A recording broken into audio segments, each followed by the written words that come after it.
Hi, everyone. While we're waiting for the folks to all join, I'm Elliot Began with TIG. This is another episode of TIG Talks, a podcast that is taped in front of a live virtual audience, which is you. And just a reminder that it's all about your questions. And the way to do that is to simply put into the Q&A at the bottom of your screen. If you move your mouse, put into the Q&A any questions that you have for either of us, and we'll do our best to answer them and get to as many as we can, or bunch them together, those that are similar.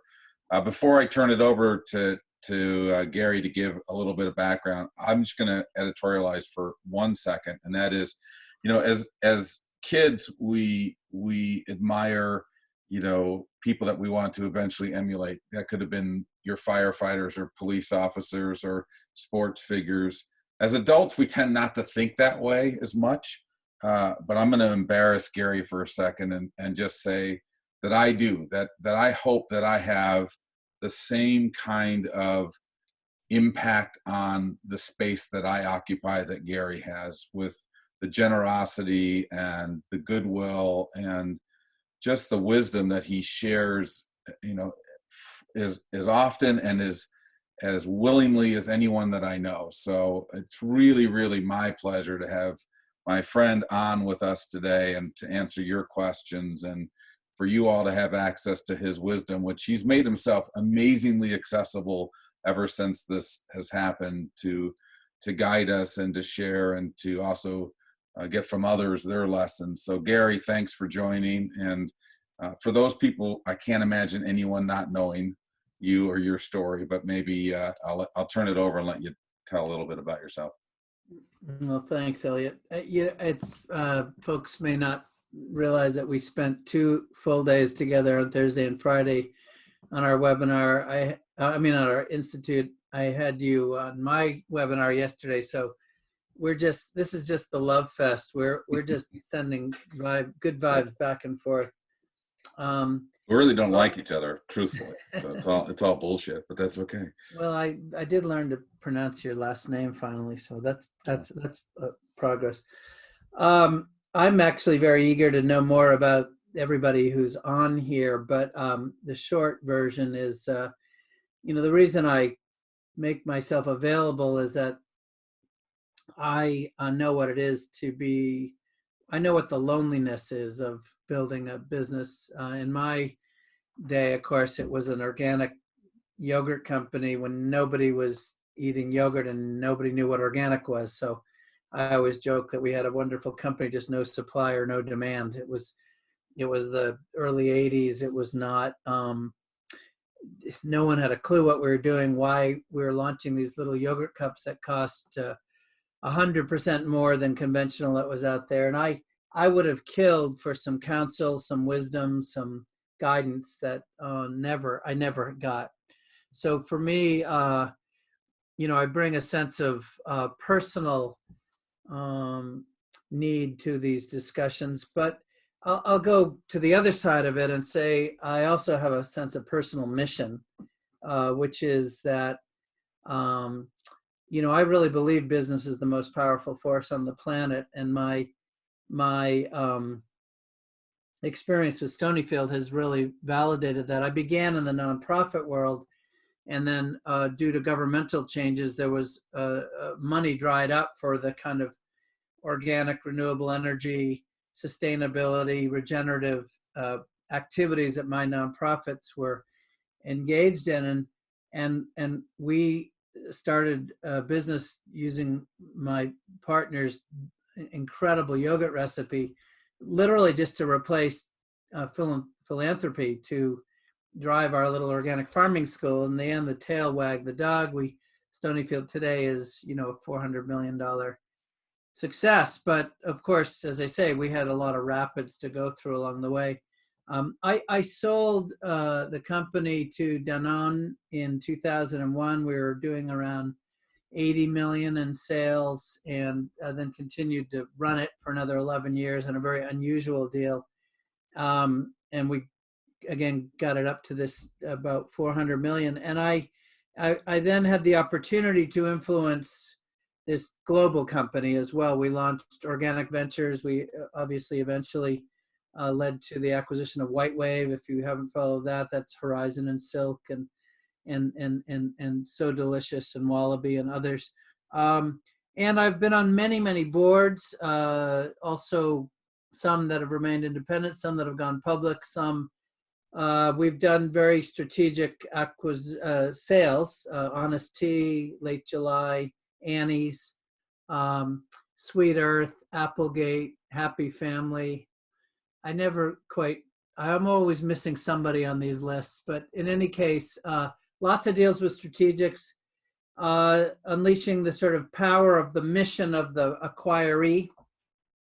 And I really believe that particularly as we sit here right now today in this COVID crisis, that we entrepreneurs who are have a values proposition, be it better health or better for the planet or better for society, we have a decided advantage. And in fact, I'll argue during our time together here, if you give me the opportunity, I'll argue that among the silver linings to this crisis is that we've probably gotten a huge boost as consumers, citizens are making connections that they weren't making before, recognizing we are what we eat, recognizing that the earth is not our subsidiary. You know, we are a subsidiary of a complicated earth, that policy matters, that if you want to protect your health and family and your immune systems, and the first thing you want to do is get chemicals out of your system, out of your home, and that a slowed down, cleaner world in which we're taking greater care of our environment and our local, our neighborhoods, our communities, has some real appeal. So this is an exciting time for me in the space. It's another reason I've doubled down with all these webinars, and why I'm really happy to be with you, Elliot, and your group here, because I do think this is there's a major shift happening in business and in commerce, but more importantly, I think in society and in thinking. And I think this is a sea change surge opportunity for values-driven business. So I'm here and happy to help anybody who wants to go in that direction. And I couldn't agree more. I mean, you and I have talked a lot about the fact that we both believe that real change is going to be driven by commerce, and values-driven commerce is the way to make good things happen. And I think, you know, I don't know how you feel about this, but I don't, none of this that's happening right now, other than the virus, which is, you know, admittedly tragic, and don't want to diminish that in any way, none of it is surprising me. It's more that it's just maybe the veil has been lifted or the Band-Aid has been torn off, and changes that were already starting to take place have just been accelerated. They've been amplified. They're more visible. And you know, you and I talk about this all the time. I think we're both pathological optimists, as you would say. I'm excited by it. I'm excited by the fact that we could use this moment to take a big step forward, you know, not just for our businesses, but as a society, as a race, as a human race. We can do some things. So let's talk about that. You know, you wanted an opportunity to posit that argument. So what are the silver linings that you see in this moment in time? Well, let's start first back to what you said a second ago with what's going on here. I mean, COVID is one expression of an unsustainable system, right? A system that is where we've stressed ecosystems, we've put pressure on animal agriculture, on the land. If it wasn't this virus, it could easily be another. Our attempts to bring linear and rigid controls to natural systems, the feedback is here, right? Climate change. There's no such thing as a place called away. You can't, you know, mine the Earth's crust for fossil fuels, burn them, and send the waste to some mythological place where it's not going to come back. The feedback systems are here. So right away we have, for those paying attention and for those who want to think systemically, we have a fundamental, the curtain, the veil has been lifted on our narrow way of looking at the world. Go to the other end, the health end. The people who are most vulnerable to this particular pandemic are people who are dealing with, who are health compromised, who have immune compromise, obese, overweight, diabetic, cancer, and again, most of the illness that we face as a country, we have the most expensive health care on the planet, and we're the sickest.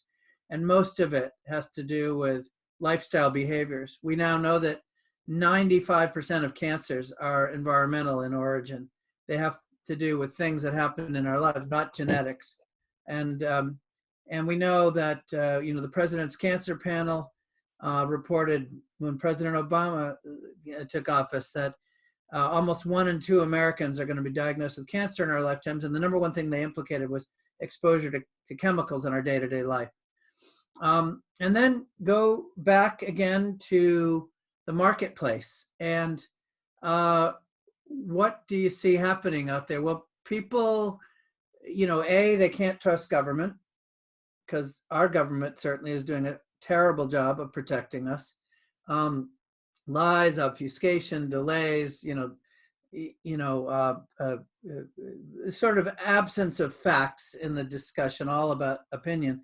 But even, the medical world, which has been all oriented to sickness care, not preventative care, is not really offering solutions right now.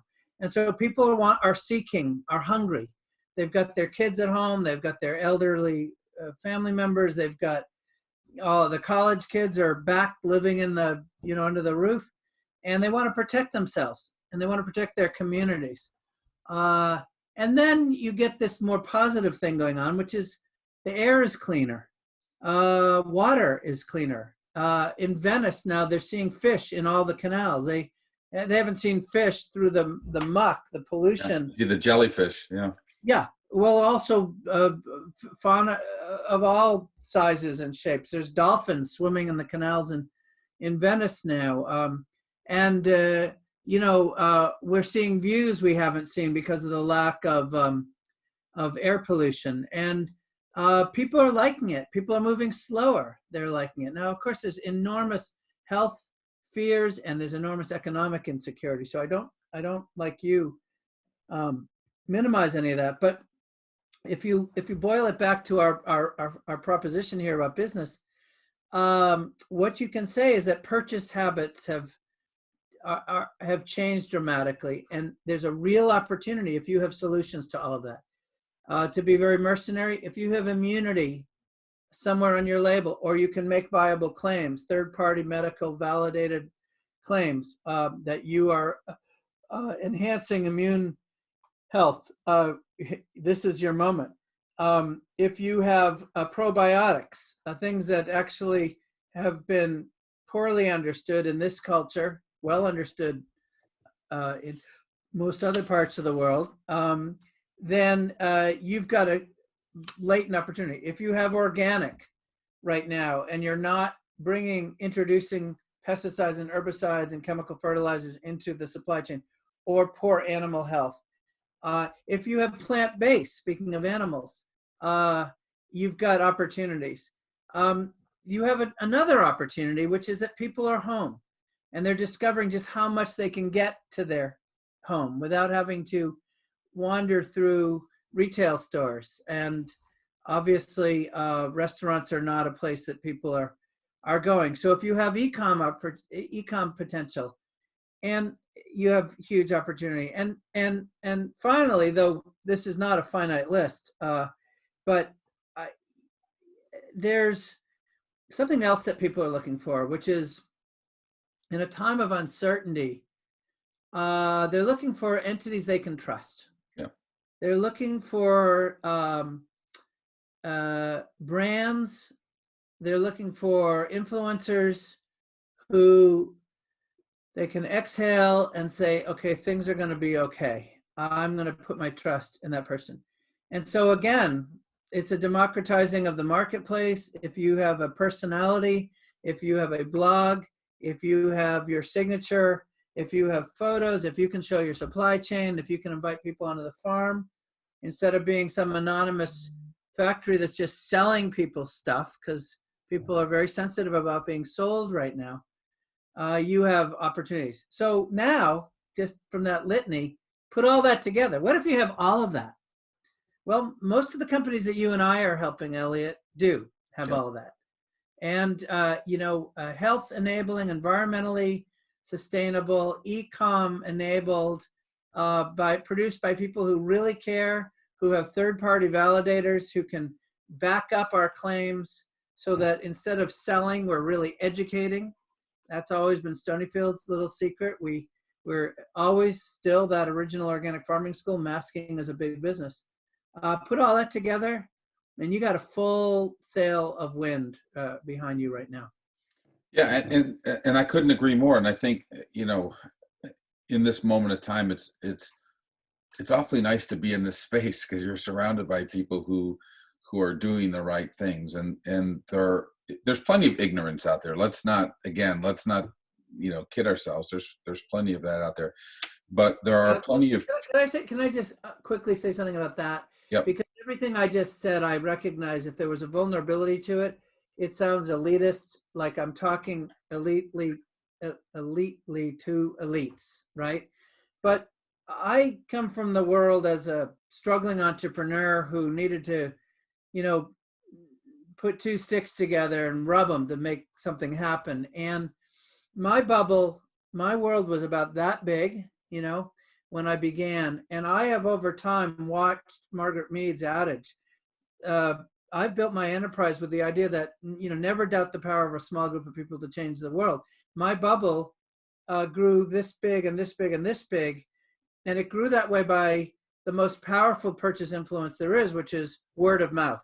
Yep. And word of mouth, if you really analyze it, doesn't happen up here between the ears. It happens from here. If you get excited and inspired and turned on, then you're going to tell somebody about it. And if you hear somebody turned on, you're going to get turned on. And so that's all about loyalty. And I don't pretend, to your exact point, that organic is the good news is it's a $60 billion sector right now, growing very rapidly, especially right now. But, the bad news is it's 5.5–6% of total U.S. food. Organic is 1.5% of total U.S. agriculture.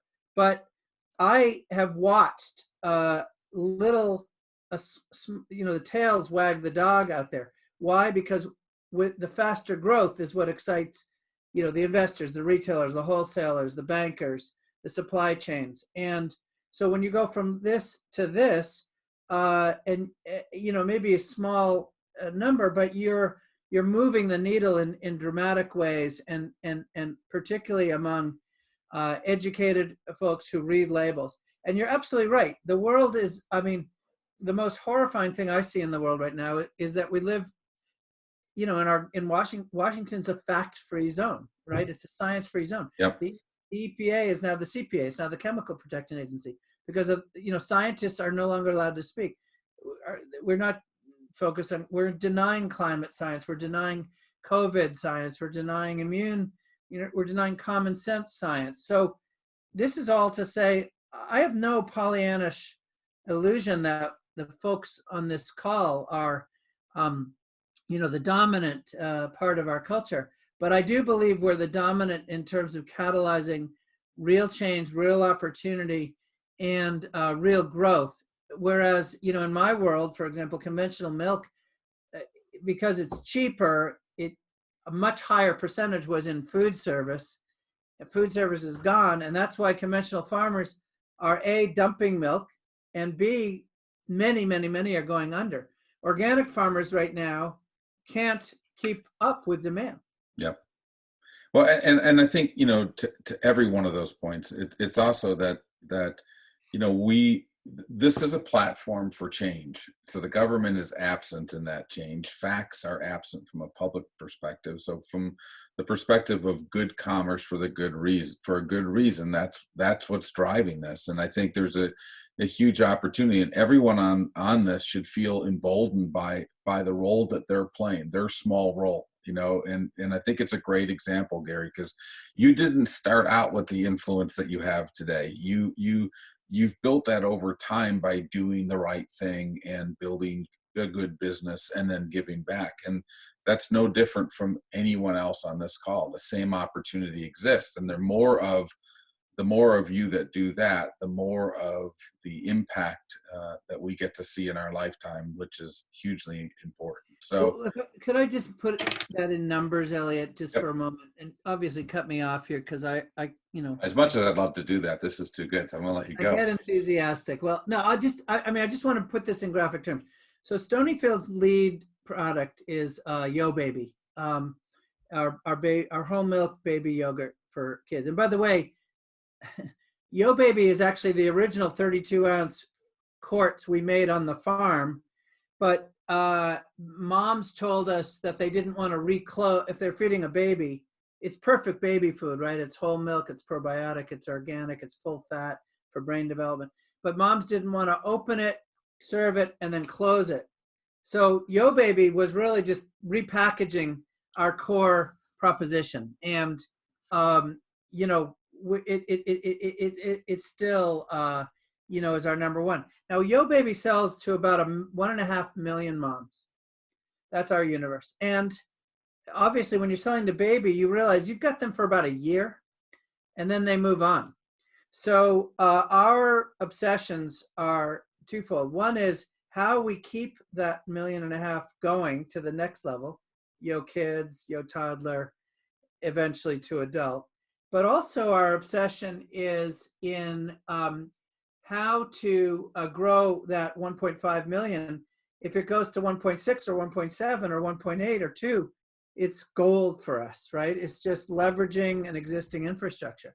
Now, those 1.5 million are a subset of about 6 million who buy organic sometimes.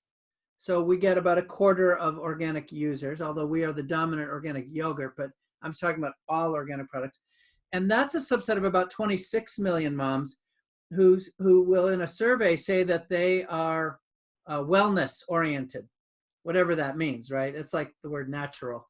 I mean, it doesn't mean anything. It just means whatever it's in the eyes of the beholder.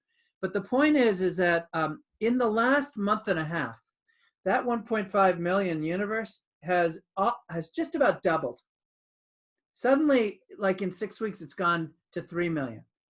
And by the way, the 26 million has gone to about 50. And this is not my data. This is, you're just seeing this in survey after survey. And again, it's not that I'm going to be the right price or the right proposition for every one of them. It's just about opening the aperture, increasing the portal. So to the folks on this call, I would say pick your lane, stick with your lane. Pack it full of all the benefits you can, communicate the living daylights out of it. I mean, this is sort of what we saw case after case after case at the Hirshberg Entrepreneurship Institute last week. Tell your story. It's not about advertising. Do good, be charitable, make it known that you are a caring person, not just a anonymous corporation out there trying to make money. And start with whoever you got, but drive that group to get larger. And that's, I'm talking now a 36-year-old business, Stonyfield. We're using the same formula we used 36 years ago.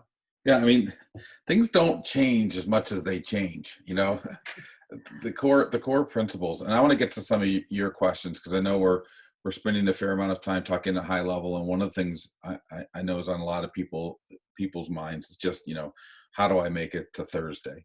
And so I want to recognize that. But I do also want to say that, to your point about staying in your lane and being generous and all of those kind of things, we build relationships with brands just like we build relationships with people. And right now, in this moment of uncertainty, the brands that are there for us, the brands that are giving us that confidence and some semblance of normalcy or consistency or hope are going to be the brands we carry with us. And so meet your consumers where they are in this moment and be that brand, and it's a golden ticket. So all right, and part of that means don't overwhelm them with too much messaging. yeah, and That's why I said pick your lane. that's right. And that's the key. The key is just that. It's just, listen, when you have solved a problem, all of you on this call as entrepreneurs likely started your business for one of two reasons. Either you were solving a problem for yourself, or you were solving a problem that you saw that was being a need that was being unmet. And staying narrow on that message and being responsive to that contingency. I always think of it as an ecosystem. The most narrow, the narrowest you can find that ecosystem where you can have the loudest voice. Just pure economics gives you the best chance to move forward. Well, yeah. Let's turn to some questions, Gary. So we got one here from Asher Cowan. Asher, nice to see that you've joined us.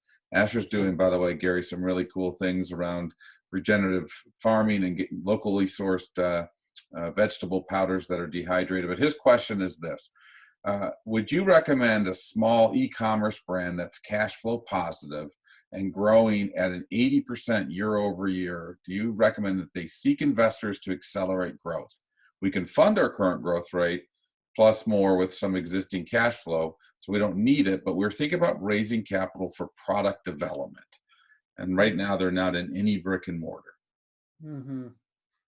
Well, I mean, we both should try to answer this one. We will. It's a good one. The conventional wisdom is if you have access to cash, get it. I mean, we all have rainy days. However, and there's a lot of money around, as we saw in full evidence last week. A lot of money has left the stock market looking for places like this, and particularly looking at e-com. But, there's a price. There's a pound of flesh that comes with raising. You have new people at the table. You carry an extra weight on your shoulders at night, a little extra burden. There's legal costs. There's a reporting costs. There's also dilution, right? And I always take the side of the entrepreneur. I believe that a lot of us entrepreneurs got sort of drunk on the surge of money that came into our space in the last 5 to 7 years. All of a sudden, Anaheim was all suits looking around for deals and steals. And I shudder about that, because I think the longer you can go without having to dilute, let alone forever, the more in control of your destiny you are. So I think the answer here, and I hate to sound like I'm waffling on it, but it does sort of depend.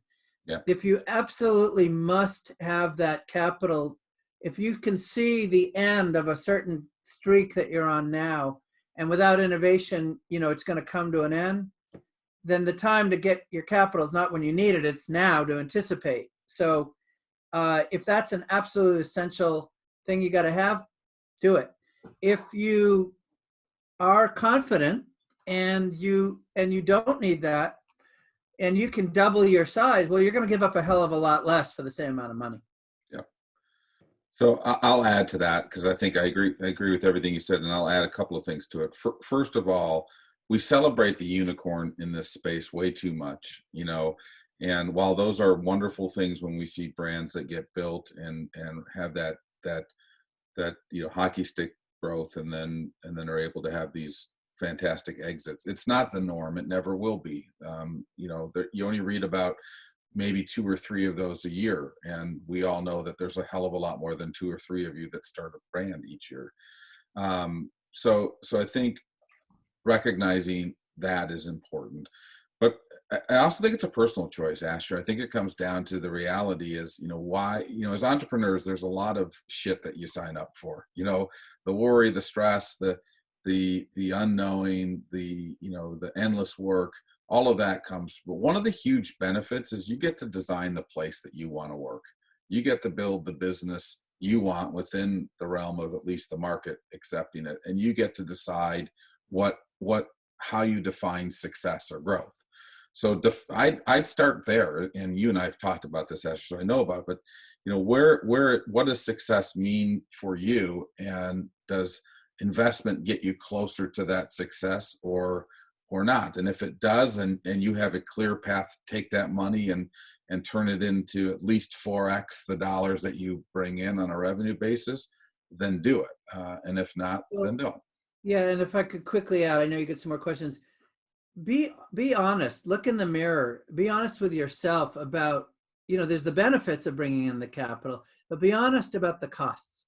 Yeah. Be honest. I mean, the weight. The number of entrepreneurs I know who would say that their number one weight, even when things are going well, is their feeling of responsibility to their shareholders. It's sizable, and honorable people have that burden, right? There are plenty of, Trump types out there who take other people's money and don't pay it back. But I suspect the people on this call take it seriously, and that it's a weight. And when I had 297 shareholders, because no institution would ever invest in us back in those days. And the day I was able to get them an exit, oh my God, it was 19 years into it. It was the first time I truly slept. Yeah. And you're right. I mean, it's a huge, huge burden. And also, there's other ways to raise capital that it doesn't have to be equity. And so, especially if you're building a business. Crazy idea, profits. Yeah. Yeah. It's crazy out of the box. Here's another statement question, and this one's an interesting one. Gary says, what about the fact that natural sales are down and conventional sales have gone back up, and the natural retailers and distributors are not taking on any new products for the rest of the year? With online only being 10% of grocery, there isn't a huge market to change the world for young brands. Now, I'm going to let Gary answer this first, but I'm just going to say to this anonymous attendee that I don't agree with this assessment, and I'll tell you why in a minute, but I'll let Gary go first. Yeah, well, this is why we had Don Clark from Whole Foods, and Karine and Ben from Infra, and or formerly from Infra in Karine's case, and NCG. Actually, she's still president emeritus, so I shouldn't say formerly. But it's why we had them there to talk about what's going on in retail trends. And it is true that, Elliot's right about this. I don't agree with the assessment either, nor do they. There is the lead time for new products is certainly a factor depending on the category. But if you listen to Ben and Karine, and we also had others from that space on my webinar 2 weeks ago, if you've got all these propositions that we've just described and a value proposition, a price proposition, they're very interested in talking to you right now. So a bulk, a multi-pack, a value pack, a family pack. Stonyfield right now, our 32-ounce sales is what's exploded because it's more economical. So number one, I don't agree with the assessment, and it's not, you can't paint a broad brush here. There's plenty of growth activity happening out there. Number two, I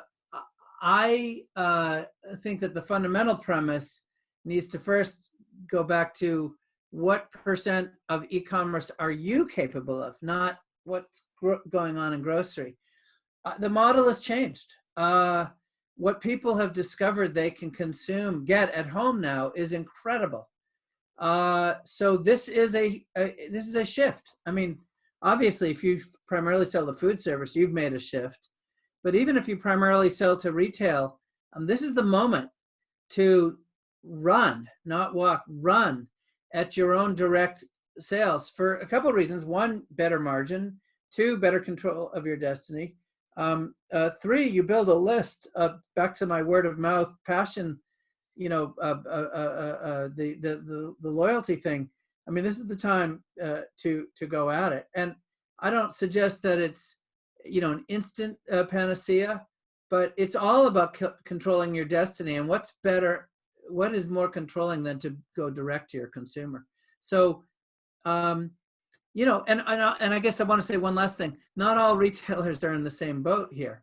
There are best practice retailers who really get this. Again, the co-ops and infra and especially infra powered by the new relationship with KeHE are super opportune here. But I'm watching, at the mega level, I'm watching Costco has an almost insatiable demand for natural and organic right now. I'm seeing Target coming back hard in a couple of categories. So, I don't agree with the assessment, but you definitely want to pick the ones who are ready to work with you. And the last thing I'll say fast is that, nothing like selling in your local area.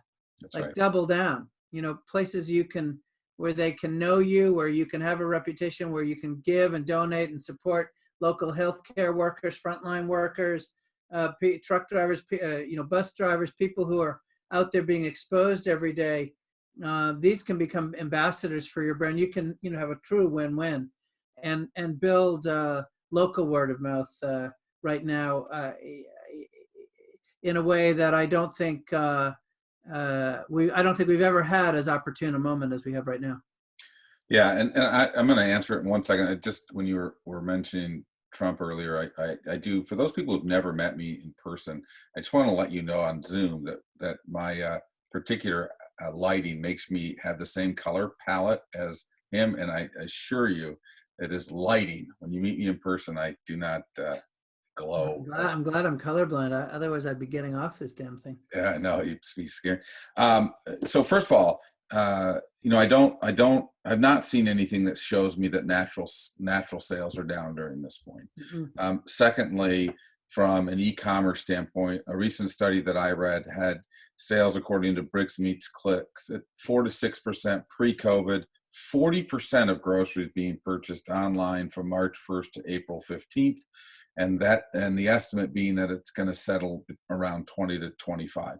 Whether it's 15, whether it's 20, whether it's 10, it's a massive shift in the way consumers are buying their groceries. And the other thing to keep in mind is that in-home consumption is gone up immensely. So that even if it is that 10% number online, it's 10% of a much bigger pie because the out-of-home isn't there.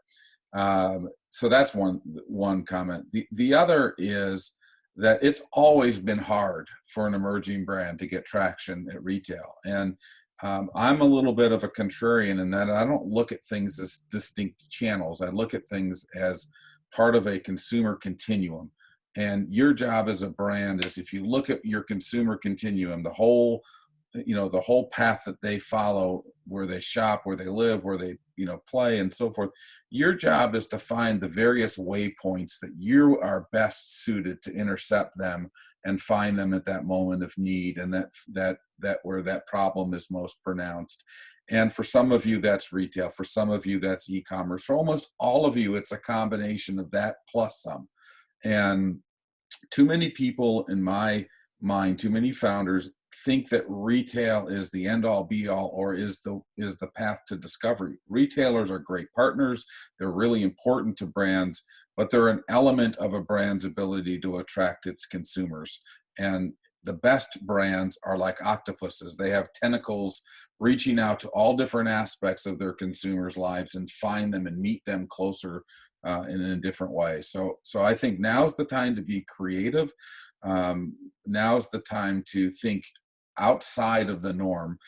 We talk a lot about influencers, and most people think about the digital influencers. But when the world opens up again, there are a lot of physical influencers. It could be, yoga studios that have, teachers that have a strong following. It could be gyms. It could be naturopathic, offices, physicians. It could be wellness centers. All of those places are physical influencers as well. So I would challenge everyone on this call to be an innovator in the way you meet your consumer and think differently, and make sure you're e-commerce enabled both D2C and B2B. So, Yeah. and just a reminder Well to said. keep throwing questions in. All right, we've got another one here from Bonnie. So Bonnie says, Elliot, you're familiar with where OMG Nutrition is. Our white space is a natural high absorption magnesium. So we had a very successful first year, but I'm almost tapped out on self-funding the brand. What do you think of an opportunity to be financed by a wellness holding company, or but I'd have to give up a majority stake? Gary just said it's all about controlling your destiny. How do I get the funding while retaining a significant measure of control? That's a hell of a question, Bonnie. Yeah. It's impossible for me to give Bonnie the justice that this question deserves without knowing a lot more, but I'll tell you a little bit about what I did, which is I'm a big believer in earnout. I don't think that control necessarily is about majority. In fact, I know for a fact, because I've done it multiple times, that you can put covenants in that keep you in control, even if you do give up balance sheet majority. It's more a question of, can you make a persuasive case to your investor that you deserve your shot, your upside. I sold 80% of the company, but retained 20%, and had 20%, but I retained 60% voting control on the board. People say that's impossible, but they couldn't understand why my gross margins were 10 points worse than theirs, Dannon's, and my net margins were the same as theirs. It was like a mysterious paradigm to them, and I proved it to them. And now, because essentially, you can't produce organic products without paying a proper price to farmers and so on. And that is how you build loyalty, by paying a proper price and having farmers produce chemical-free, albeit labor-intensive foods. So, I don't know, Bonnie, if you have particular unique advantages. It kind of gets back to Elliot's point a couple minutes ago about picking your lane, but also telling your story and really driving it. But, there are enlightened investors out there who, they don't want to run your company, who will put in money and allow you to keep hitting it as long as, keep your control as long as you're hitting certain numbers. So, I mean, that's a generic statement that is hard to fit to a particular situation. But I just want to piggyback on something you said, Elliot, a few minutes ago. It doesn't have to be equity. There's an enormous number of angels, family funds, mission-driven folks out there now who are perfectly happy to take convertible debt, which is another way of performing, right? If you can drive your performance, drive your value, drive your price, you'll have to do a valuation cap, but you can still give up a hell of a lot less by performing. Yep. So I would, and also, one of the things that I think that I see, Gary, is that brands sometimes try to grow too fast and then are trying to feed the beast to support that growth. And you can actually just grow smarter and be able to prove that you have a model. This is the end of the day, as an investor, what an investor, and this is just advice for anyone. I mean, we all see hundreds and hundreds of pitches and decks, and money's going to be invested. And the question is, why you? And so you need to be almost laser focused. You need to be the best trial attorney you can be to sit and be able to take an investor through why you should make that investment to command the highest valuation. And the norm has been, the way to show that is through growth, right? Is through revenue growth. But I will tell you that if you can show an investor that you have a very proven model for being able to extract consumers from their cash. In other words, it could be a smaller subset of consumers where you're not investing so heavily and so broadly, but you're staying narrow in your swim lane and doing it capital efficiently. And you can show to an investor that you have a model that is scalable, that you can prove that you have figured out how your product resonates with the consumer and how they will buy it and buy it again. Then that's an investable proposition, and you can probably command a better valuation. And I think, convertible debt's the way to go. You can also look at asset-based lending to finance some of your inventory, some of your receivables, and cash. The biggest consumer of cash is growth. So if you can grow a little slower, use a little cash, a little less cash, get a little bit further down the line, you'll be in a position to raise. And the last thing I'll say. One last thing, Gary. The last thing I'll say there is that the other thing we talk so much about is control and dilution. But listen, two things. One is when you start inviting investors in, whether you have control or not, you still have other cooks in the kitchen that you have to answer to. And that doesn't change whether they can outvote you or not. You're still going to want them alongside you. And so it's about picking the right partner for your business regardless. And secondly, the ultimate goal, if your goal in all of this is an exit, is to see it. It isn't how much of the business you own. It's how much of the business you own, what you own is worth. And so if owning 30% of something that's worth much more money than owning 51% something that's worth less, then you answer the question, which of the variables is more important? Yeah. I have one other answer for Bonnie that I learned the hard way and only understood it in hindsight. Another path to financing that might be very appropriate to this exact moment is do it with individuals, angels, and have a lot of them. So no one of them owns more than a small percent. I told you I had 297 shareholders. 100 of them were my employees, by the way, because of stock options. But so Samuel and I owned, a very small percent of the company, but we had effective control because no other shareholder held much. And, could they collectively get together and vote me out? Sure. But, it was an accidental funding strategy because I couldn't find institutional investors. Thank goodness, because if I had, I might have been out. It may be possible to do a crowdsourced type of financing right now. It may be, how about your consumers? How about your suppliers? How about a combination? How about, a circle of loyal customers that, again, everyone takes a small piece, but nobody has anything significant. And Bonnie, at the end of the day, investors are investing in you.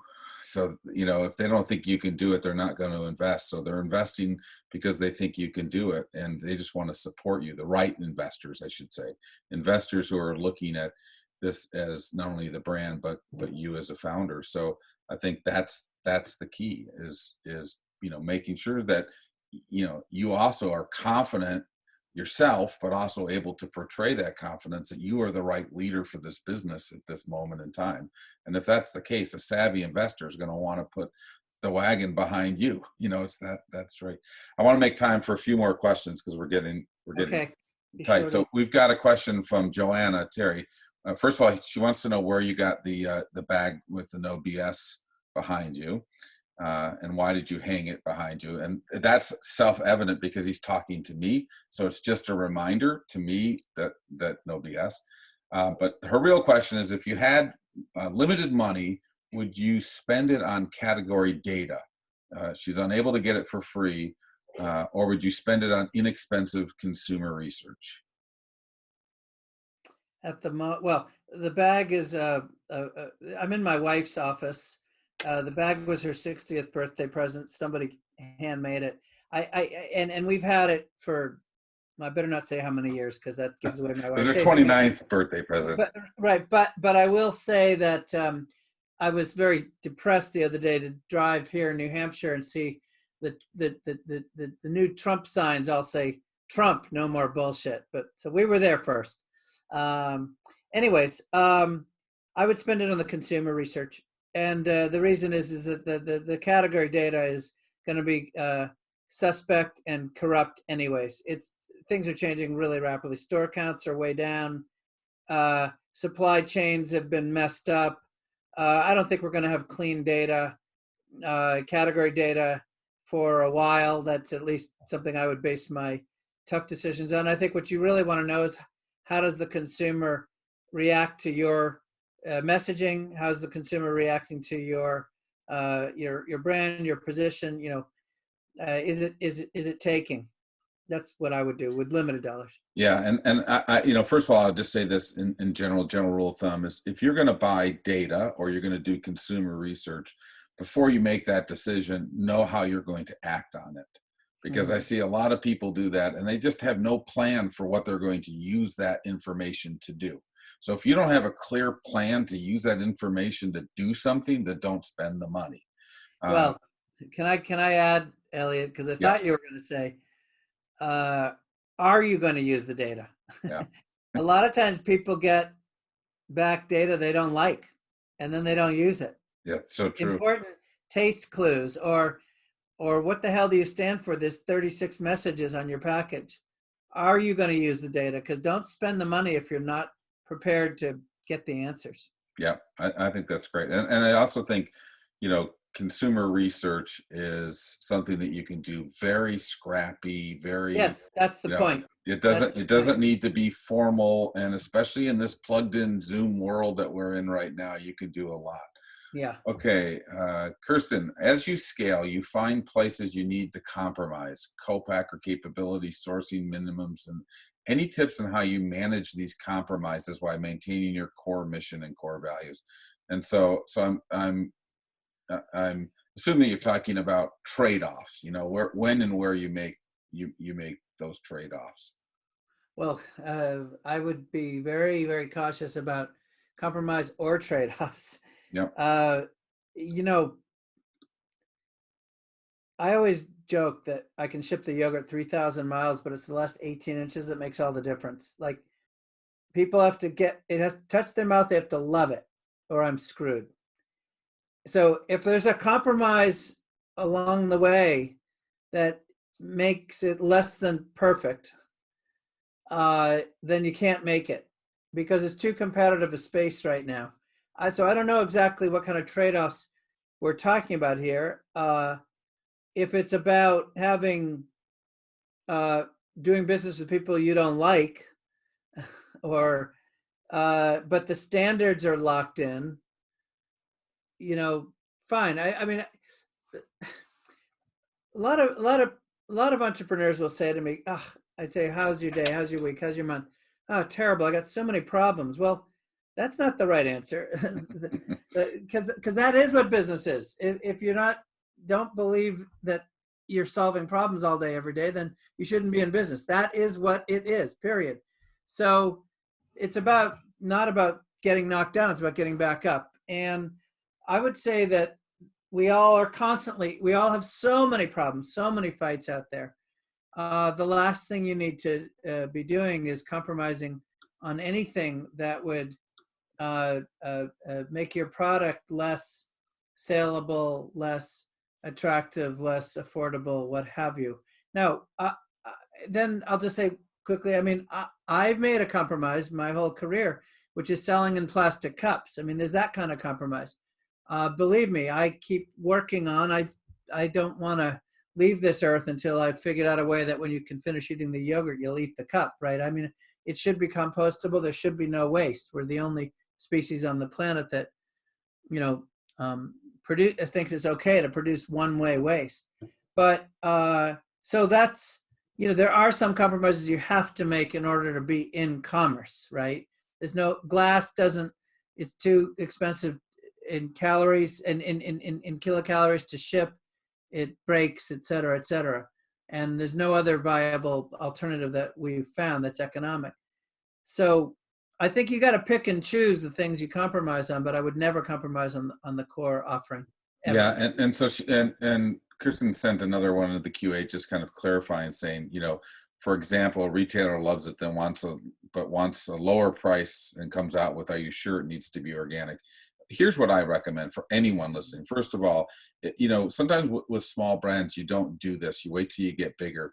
But if you don't have a real clear, mission, vision, values statement around your brand, you're Sacred cow. yeah, you're really missing your brand's moral compass.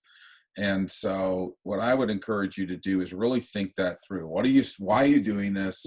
What's your long-term vision, and what are your key values? And then when you come to these decisions, and listen, life's full of compromise. Life is full of these kind of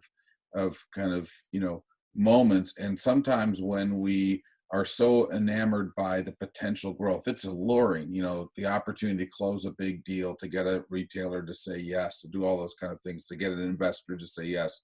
You need some type of mechanism that you can go back and test it against. Does this hold true to my mission, to the vision I have for what I'm doing, and to my core values? And so take the time to really, really put those out. Make sure your advisor, friend, spouse, whomever is the holder of that and is going to really ask you. Because if you answer it for yourself without anybody else looking at it, you're going to get the answer you want at that moment.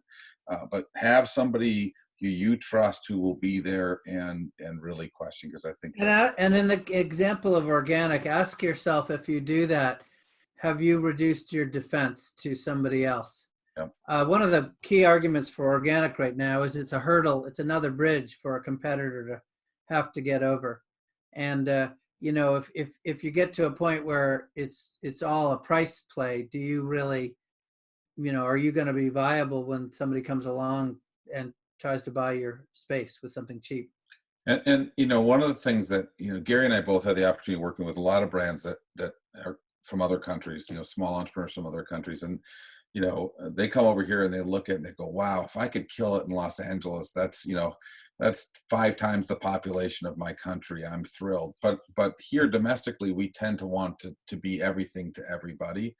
And it's much better in most cases to be really good for a core, consumer than it is to be average for everybody. Angus, I see your question about best firm legal consultant in our networks for health claims and patents. Feel free to email me directly, and I'll shoot you some names or make some connections for him. Yeah, that's going to be important for Angus. I know that, Angus. Yeah. So, yeah, we both do. Matt Perry, someone else we're both very familiar with.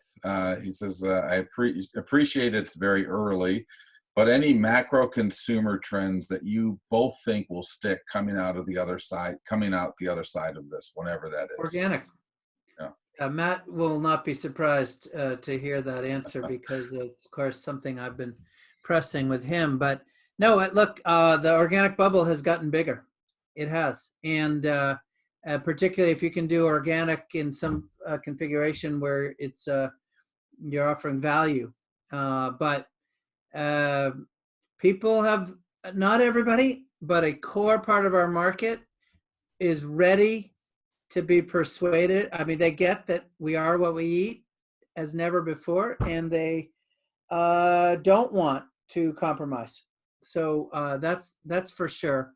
I mean, I would also say, again, and Matt's a perfect example of this, I don't think people are going to go back to walking up and down the aisles as often as they used to. They've figured out they can do stuff at home. So e-com, and Matt, you got the perfect product. So. Yeah, I mean, I would say the macro trend for me is that discovery, the vast majority of discovery is not going to happen long-term in retail. So some will, but that retail is going to be more replenishment and more impulse. If you're an impulse item or if you're a replenishment item. So I think e-com is definitely going to be where discovery, as well as alternative channels. And I also think shopping trips are going to be, at least for the near term, more rote. But I also think this. So I think we're going to be able, there's 2 things I'm very bullish about, is that there's a democratization of little brands to big brands, because when we all play on having to win consumers, by the way we message and the way we talk and interact with them. Minus ad spend, the playing field's pretty level. And when the choices consumers make aren't filtered by distributors, by buyers, by others, that lid's off the pot. There's an opportunity to transact business directly with your consumers. I think that's going to stick. But I also think this digital interaction between buyers, between the industry and all of that is going to happen. And I think that's going to make things a little bit more efficient and affordable and hopefully more transactional. No big brand started that way. Yeah. Every brand started in somebody's, imagination. And look, I think it's really important to get the whole thing about loyalty. Yeah. The history of consumer products is about making your product as cheap as you possibly can, so you have a big margin, and use that big margin to buy advertising and nail people with reach and frequency and repeat, and eventually wear them down, get to them using television as the holy grail, right? But the reality is that, and little brands can't do that, right? We cannot afford, our margins are compromised. We can't even start down that road. But the opportunity today, and my learning of my career, is that you can jump all the way to loyalty and not go through all those layers. You can jump all the way there. The tradition is you get trial, you get repeat trial, you get purchase, repeat purchase, and then eventually you get loyalty. And I believe that the combination of mission, health, environment, e-com allows you to jump the whole damn thing and go right to loyalty right now. And loyalty means you have greater control of your destiny. The other way is really expensive, and you give up too much. And you give up way too much. And I think loyalty is huge. And I also think that owning your customer journey. So, getting as close to your consumer as you can and bringing them in and having a two-way interaction. Gary, are you okay if we go a few minutes over, or are you tied? Yes, I'm getting a message from somebody who needs me, but he can wait a couple minutes. Okay, so we have one more question, and then we'll wind up. And this one's from Joyce, and I'm gonna go down to the bottom of your question because we don't have time to answer the full one. And the question ultimately, is it insane to opt out of a large distributor if your direct and Amazon sales are far more profitable and beneficial to the brand? No. Yes. It's not insane. It's about control of your destiny. No, it's not insane. As a matter of fact, given that our day is only so long and we have only so many fires we can fight, seize the moment. You'll go back if you're flying and you're doing really well. You'll be able to talk to that distributor anytime you want, and you'll probably get more asks at the shelf. That's right. But walk away. Yeah, a couple things I'll say to that. First of all, just to remind everybody, to quote Gary's shopping bag behind him with no bullshit. Distributors work for the retailers. They don't work for you. If the retailer wants the product because the consumer wants the product. Your job is to get your consumer to want your product. If you do that, the retailers and the distributors, whenever you go back to them, will be willing to bring you in. If you don't do that, they won't.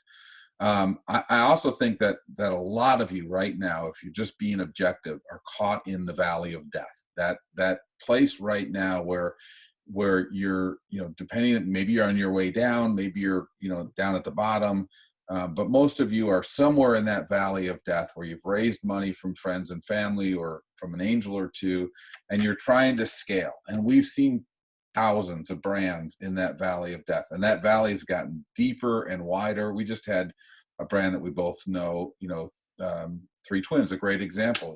They got out in the middle of that valley of death, and it just was a trap for them. They didn't have enough to get to the other side.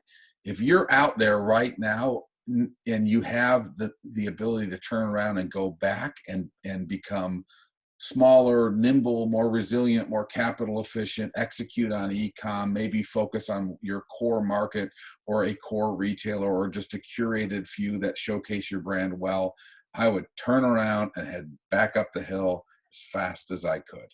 So, Yeah, that's good. all right. So we'll stop there. Gary, any parting thoughts and any, Well, things I you just want want to to share? say one insight that came from HEI last week, which I alluded to before, but I want to hammer it.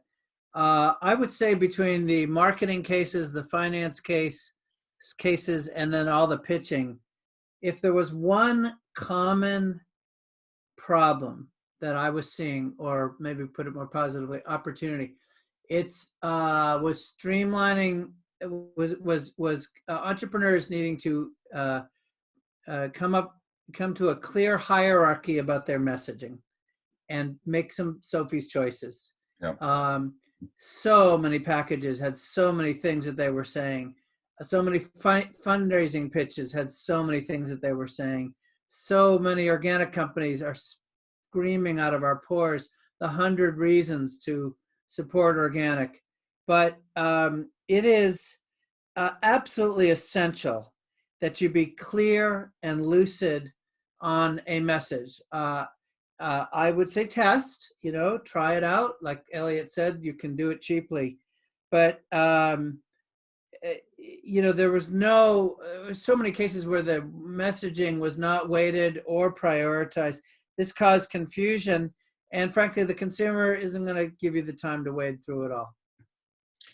Yeah. And I have a couple of sayings that I like right now. And one is understand the difference of between being nice and being kind. At this moment in time, there is a difference between, and being kind sometimes necessitates not being nice. It's getting rid of a SKU, pulling out of a retailer, getting out of a bad transactional relationship with a distributor, letting an underperforming employee go, making the hard choices. Now is the time not to confuse nice over kind. And the other really has to do with this just the state that we're in, that you've got to be capital efficient. That is the number one thing that you need to be focused on, and making sure that every dollar in that you bring in capital, whether it's yours, whether it's an investor's, whether it's debt, you are using it to generate that ratio between capital in and revenue is just critical, and more so Yeah. now than ever. So Yeah. Well, cash flow is destiny. yep. Control your cash flow, you control your destiny. Listen, can I do one last quick pitch? Of course. I think your folks would love the remaining webinars we've got going with the Hirshberg Entrepreneurship Institute this month. Maybe you can access the schedule. But Danny Meyer, the restaurateur, creator of Shake Shacks, on tomorrow at 5 Eastern. We have Wayne Wu with insights about the category, some of these category questions next Tuesday, and then some really great entrepreneurs. So go to hirshberginstitute.com and join us for these late afternoon webinars. I think they'll be fun. Otherwise, thank you. Yeah, and I wanted to make sure you got that in. And by the way, we'll put that in the show notes and send it out to everybody. And with the exception of yesterday's, they've all been great. You are great. Thanks everyone for joining. Gary, as always, thanks for everything that you do and for being such a good tribal elder for this industry, and a good friend to me. And thanks everyone. We'll talk soon, and Remember, we'll be out with the schedule. Remember, right here. Yeah, no bullshit. No bullshit. All right, take care, everyone. Take care. Bye. See you.